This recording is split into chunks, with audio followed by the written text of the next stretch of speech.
오늘은 감사 인생이라는 제목으로 하나님의 말씀을 나누겠습니다.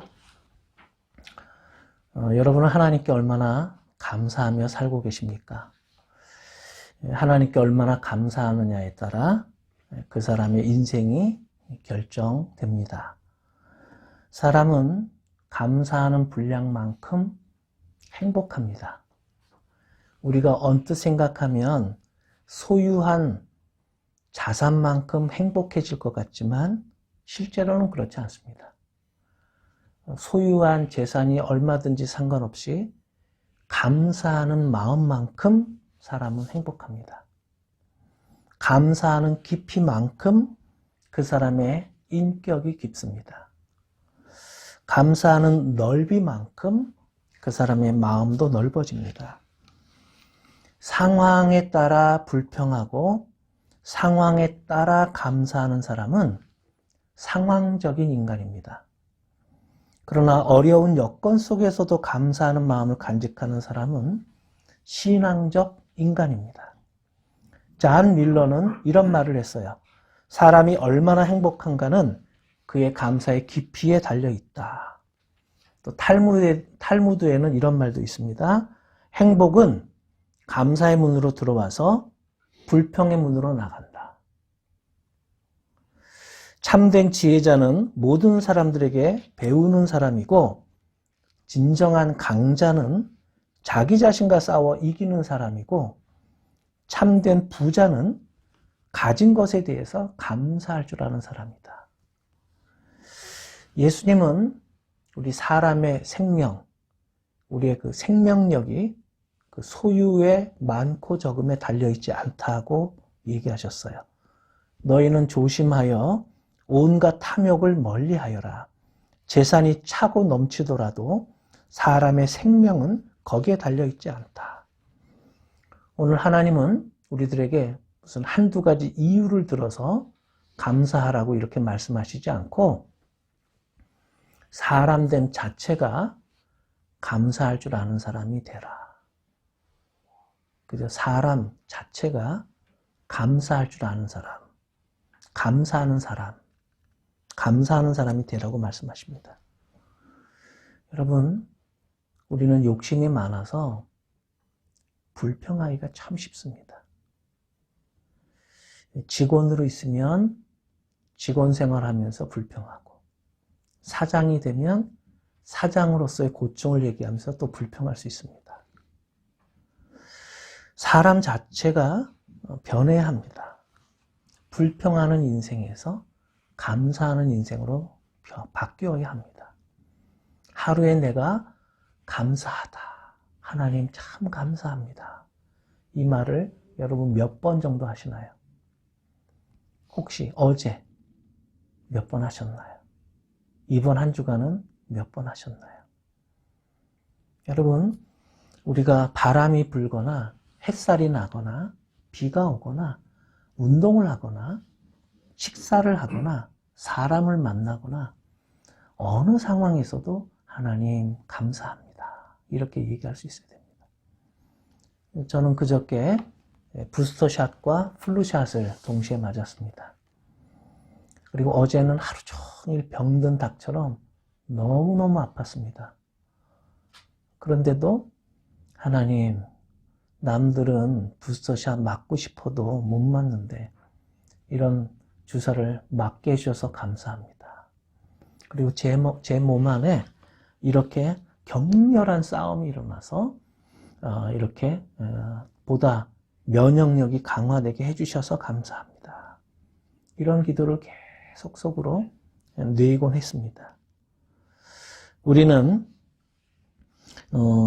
하나님께 작은 것에서도 감사를 할 줄 아는 그런 사람이 되어야 합니다. 우리가 어떤 사람을 만나면 참 기분이 좋아집니다. 그에게는 유머감이 있고 희망이 넘치고 긍정적인 사람입니다. 여러분, 걱정 없이 사는 사람이 어디 있겠어요? 세상에 걱정 없이 사는 사람은 없습니다. 우리는 걱정 없는 사람이 아니라 근심 걱정을 하나님께 맡기는 사람입니다. 하나님께서 우리의 근심 걱정을 아시고 우리의 근심 걱정을 맡아주시기 때문에 우리 마음이 편안한 것입니다. 우리가 행복한 이유는 하나님께서 우리를 백합꽃보다도 더 예쁘게 봐주시기 때문이고 참새들보다도 더 세심하게 하나님이 보살펴 주시기 때문이고 나는 내 머리카락 숫자가 몇인지 모르지만 하나님은 더 세세하게 내 사정을 잘 아시기 때문입니다. 그렇다면 우리가 날마다 감사할 줄 아는 모든 상황에서 감사할 줄 아는 감사 인생이 되려면 어떻게 해야 될까요? 하나님은 우리들에게 두 가지 비결을 얘기해 주십니다.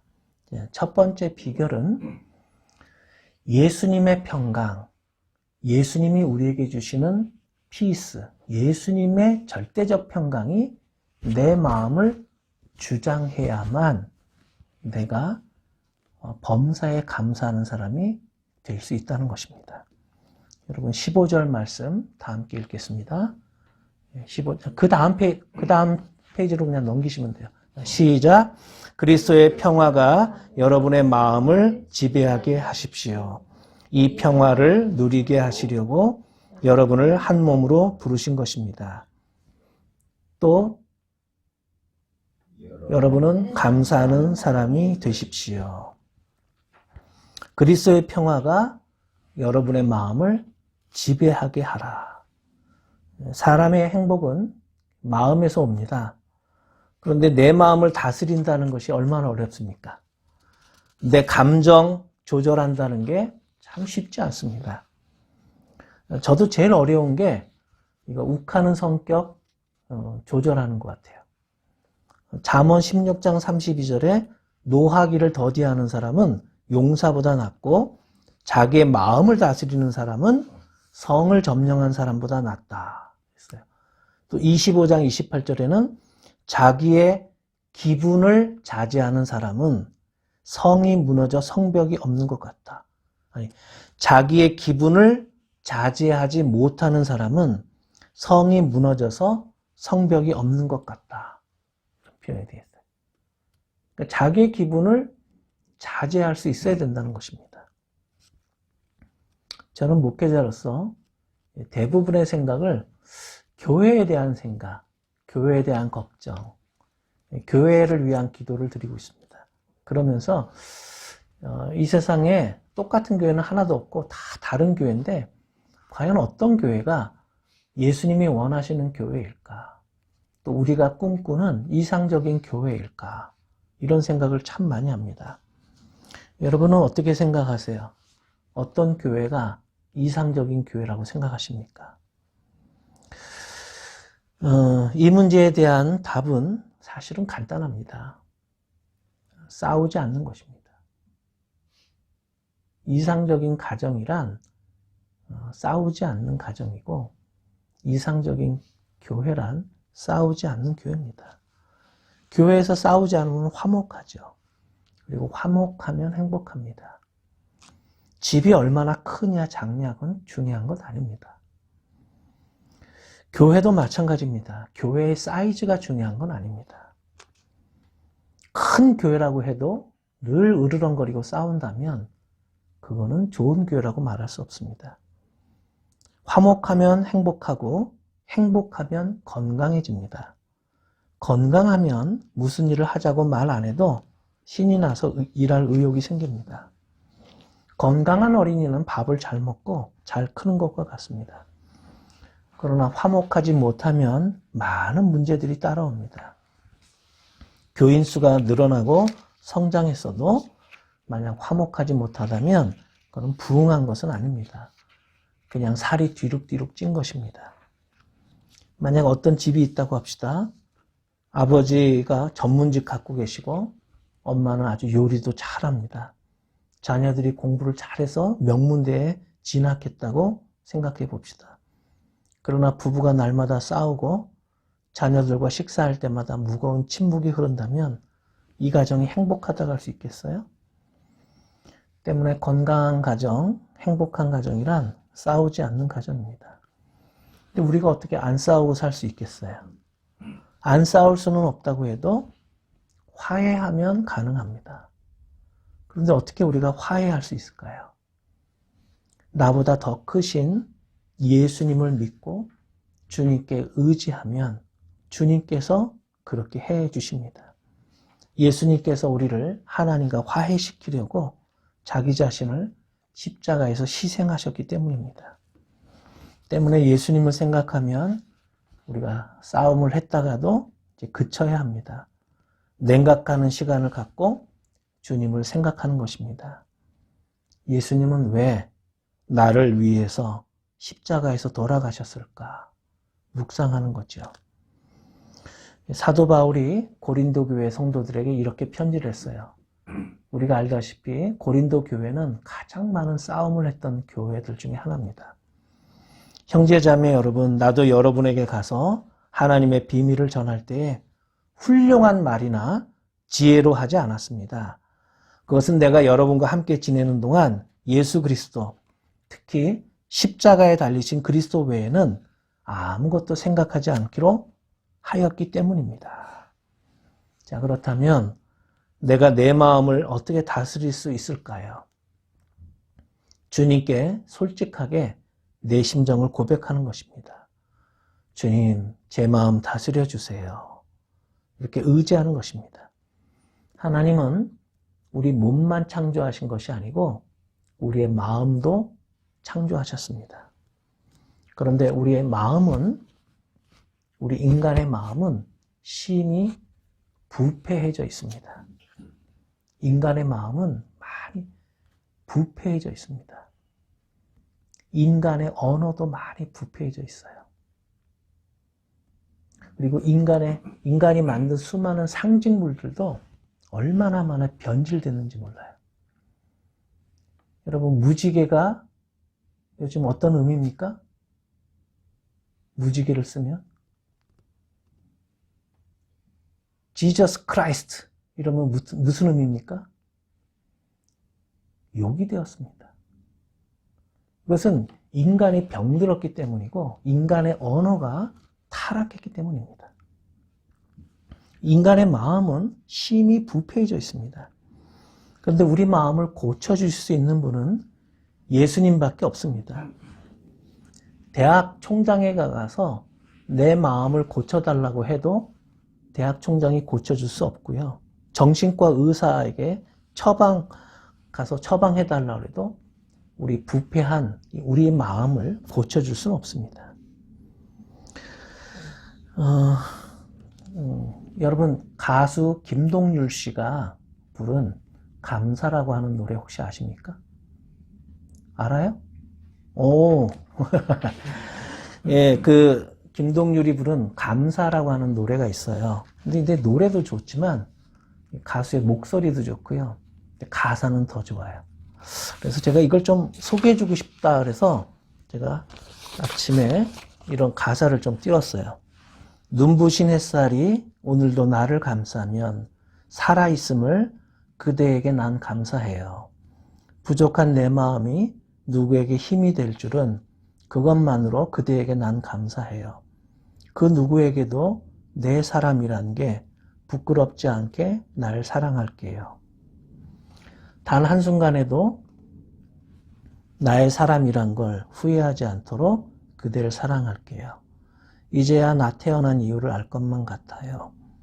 그대를 만나 죽도록 사랑하는 게 누군가 주신 나의 행복이죠. 그 어디에서도 나의 사람인 걸 잊을 수 없도록 늘 함께 할게요. 저는 이 가사 읽으면서 그 어디에서도 내가 주님의 사람인 걸 잊을 수 없도록 늘 함께 할게요. 저는 이렇게 해석을 했어요.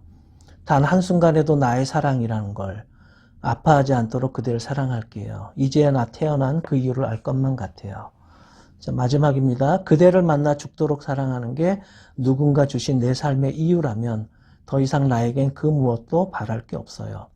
지금처럼만 서로를 사랑하는 게 누군가 주신 나의 행복이죠. 누군가 주신 나의 행복이죠.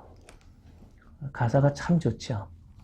여러분 오늘 돌아가셔서 차 안에서 김동률의 감사라고 하는 노래 한번 들어보시면 참 좋습니다. 사도 바울과 실라가 전도하다가 반대, 저항을 만나서 귀신 들린 여종을 고쳐주었다는 이유로 감옥에 갇힌 일이 있었어요. 굉장히 억울한 상황이었어요. 그런데 낮에는 의식을 잃고 밤에 깨었을 때 바울과 실라가 그 감옥 안에서 컴컴한 속에서 하나님께 감사 찬양을 불렀어요.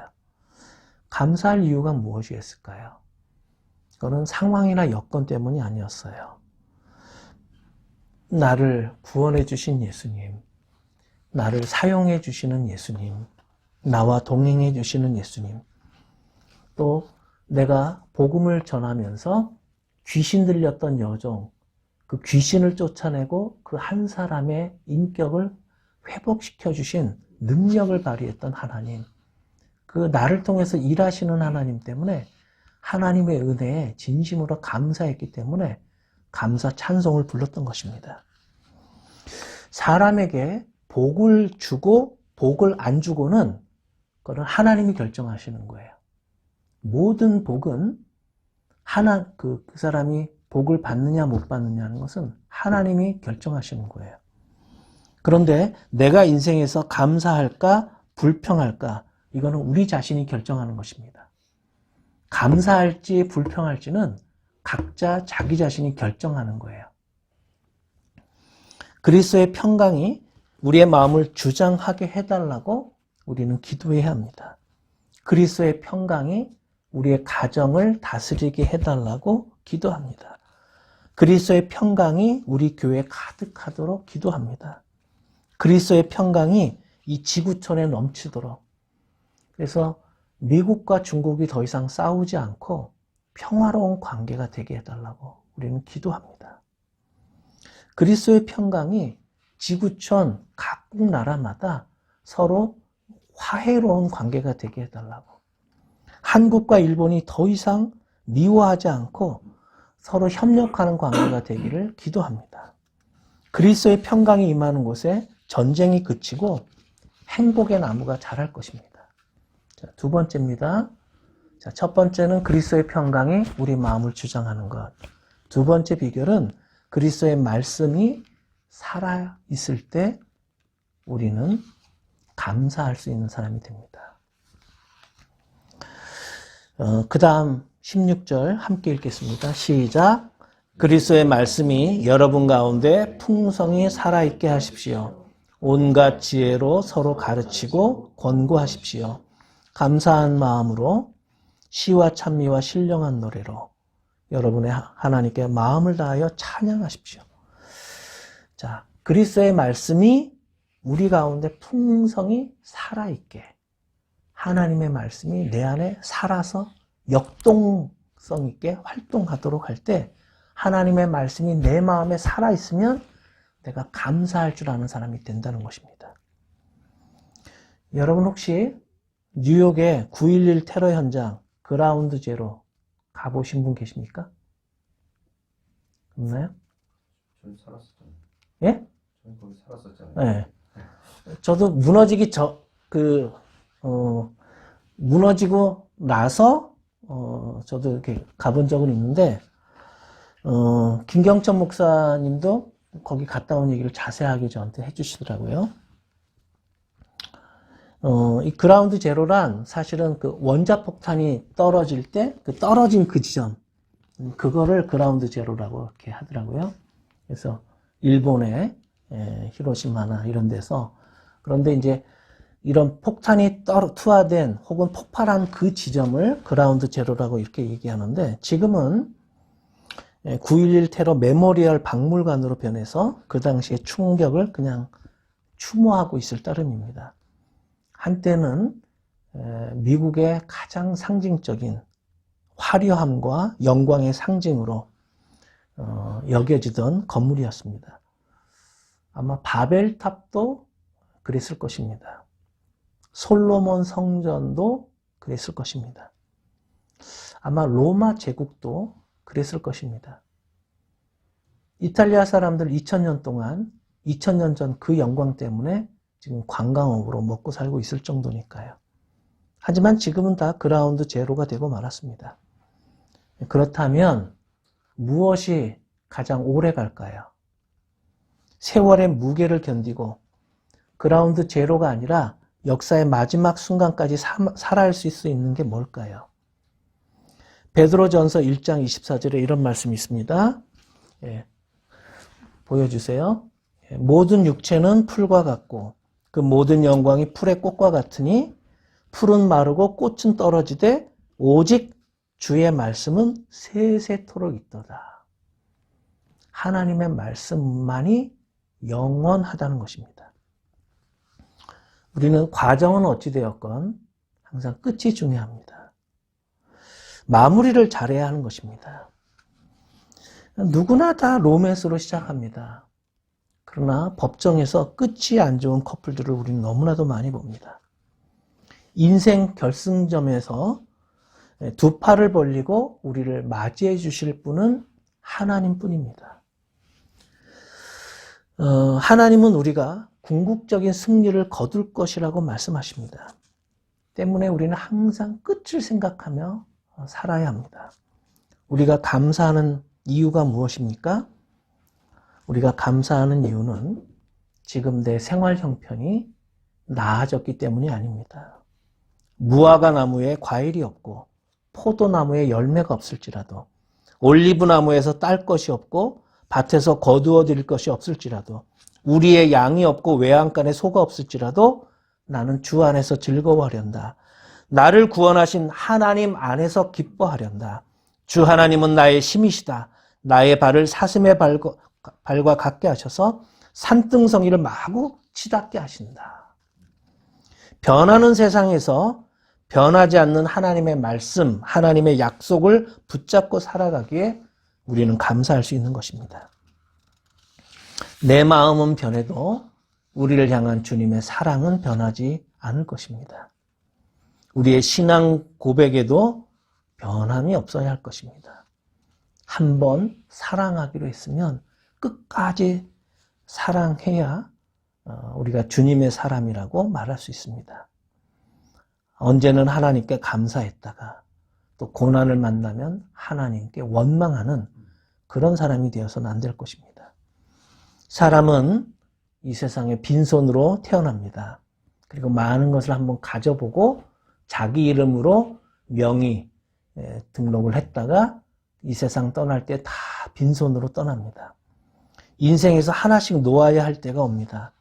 사랑했던 사람 이별할 때가 오고 헤어질 때가 옵니다. 집, 자동차, 보험 다 계약했다가 해약할 때가 옵니다. 사람은 무엇을 잃느냐에 따라 평가되지 않습니다. 잃었을 때 무엇을 바라보느냐 거기에 따라 평가됩니다. 여러분 건강을 잃었을 때 무엇을 바라봅니까? 명예를 잃었을 때 누구를 바라보십니까? 잔 밀턴이라고 하는 사람이 있어요. 잔 밀턴은 한창 일할 나이인 40살, 40세에 눈을 잃어요. 시력을 잃어요. 실명에서 앞이 보이지 않으니까 얼마나 불행하다고 느꼈겠어요. 그런데 그런 이런 환경에서도 하나님께 감사했습니다. 그리고 그가 이렇게 고백했어요. 오 주여, 주께서 내 눈을 어둡게 하시니 오직 주님만 바라볼 수 있는 눈을 주셔서 감사합니다. 그리고 눈 잃고 나서 그 이후에 시각장애인이 된 그가 그때 쓴 작품이 신라권이라고 하는 위대한 작품을 썼습니다. 감사하는 사람과 불평하는 사람의 차이는 환경 때문이 아닙니다. 생활고 때문도 아니에요. 조건 때문만은 아닙니다. 환경을 초월할 수 있는 믿음, 그 믿음이 있는 사람이 감사드릴 수 있습니다.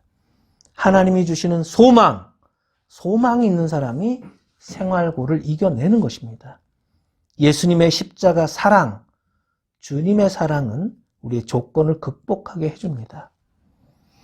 감사할 수 있는 마음, 감사할 수 있는 믿음은 하나님의 말씀을 통해서 옵니다. 때문에 하나님의 말씀을 늘 가까이 하고 하나님의 말씀이 내 안에 살아 역동할 때 우리는 어떤 상황에서도 감사할 줄 아는 사람이 된다는 것입니다.